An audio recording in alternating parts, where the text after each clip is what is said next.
The copy and charts beside this video tell a tangled tale principally about the outside world and currencies and economies that are in trouble, which ours is not. And I don't mean to depress everyone, but it's the story. It's what's taking place.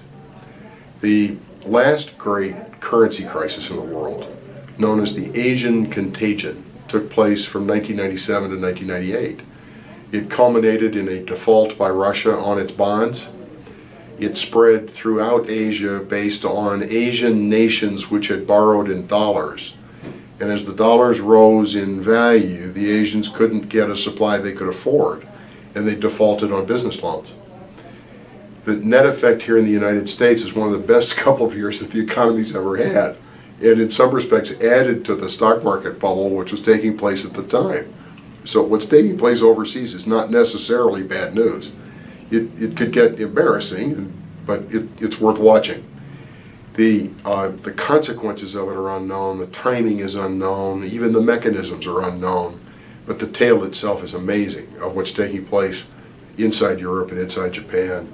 I didn't write about Brazil, but it's taking place there as well.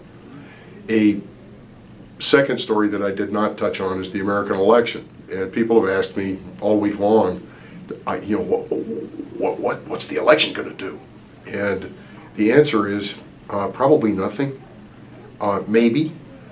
The first principle around elections and financial markets is that everyone in financial markets holds all politicians, both parties, in complete contempt. And so it really doesn't make any difference to them who's in and who's out, or how many of them there are.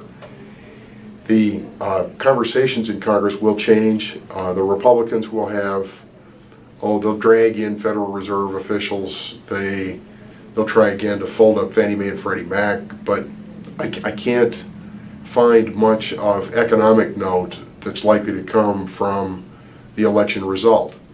As the last 2 years of the Obama administration wind down, there's a chance, there's just a chance that these people all get together and decide to do something useful. And there are things that they could do that would actually help the economy. There are little bits of tax reform that could be done. If they could figure out immigration reform, there are parts of that would help. There might be deals made involving Obamacare and its rough spots, but meantime, the effect on interest rates is nothing. Amazing, all week long, interest rates changed very little. They responded to news from overseas.